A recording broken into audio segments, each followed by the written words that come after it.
What's up, everybody? Welcome to Podcast Now. I'm Alex, and in this video, I want to talk about the upcoming TT Lego game.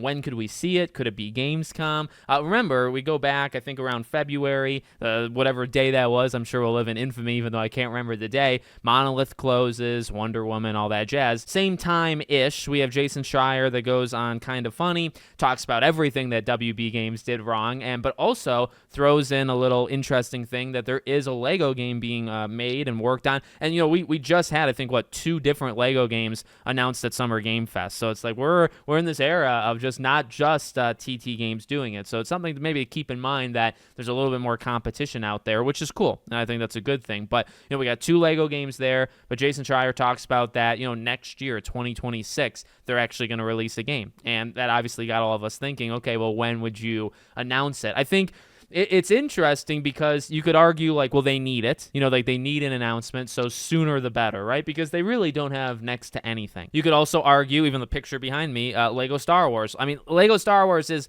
maybe a good example of, like, them announcing it early, right? Where it's like, okay, you can make an argument that even if this game is coming out late next year, they can announce it now, Gamescom, right, in a month from now. They can announce it, and, it being a year out is not really that big of a deal.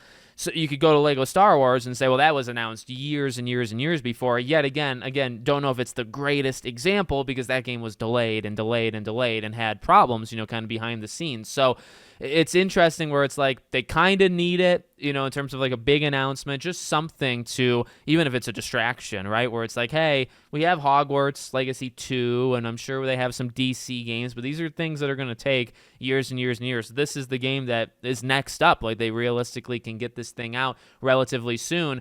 So that's all good, but at the same time, maybe they're going to adopt like a PlayStation philosophy, right? Which is, don't announce your game until 3 months before the game comes out. Now, that's not exactly how PlayStation does it, but they do it sometimes, right? It's not like they never do it at all. Some companies, not even just PlayStation, have gotten comfortable with, which is okay, by the way. Like, I actually would prefer announce the game, comes out 4 months later. There's something refreshing about that, that I can respect, if WB wants to do it. Issue is, if that's the case, I don't think we see it at Gamescom. Okay, Lego Star Wars, I do believe, was at multiple Jeff Keighley shows. So, like, does it make sense? WB and Jeff Keighley have done a lot of stuff together as well. Now, Gamescom is kind of an entity outside of Jeff Keighley's control, so we'll see how that ends up going. But I think it makes sense, again, if they're comfortable with the year-plus thing. It's coming out, but you know what? Lego Star Wars, I think, came out in April, so it's like even their literal last game did not come out in the fall. So it's like, if you give them 4 years, which, by the way, would be pretty quick, that'd be pretty cool. And then I think Gamescom actually makes sense. The Game Awards, though, is one that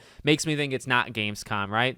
Game Awards is just the bigger one, much bigger. And, that one is in such kind of a perfect area where if it comes out early 2026, you could announce it there and have it come out, like I just said, 3, 4, 5 months after, you announce it. If it comes out at the end of the year, you still are within a year. Actually, you still have less than a year from announcement to when it comes out. So I'm kind of thinking Game Awards might make sense for just like the reveal. But, to have it happen at Gamescom, I think would be rather cool as well. And as to what it is, I mean, like, I've always gone back and forth between like Lego Batman or something DC related and then Marvel. And is Marvel, they're kind of falling behind, in terms of the movies. But you look at the pillars of WB and WB Games, and it's like I don't think Marvel fits when you're doing, because literally, like, DC is one of those 4 pillars, right? Game of Thrones, stuff like that, Harry Potter. So there was always the rumor, and I mean, we kind of got it, that Harry Potter Lego collection, right? So it's like, so they already kind of did that. I don't know if you want to count that, or, because maybe they could do it again, and it would be like a Lego Star Wars, the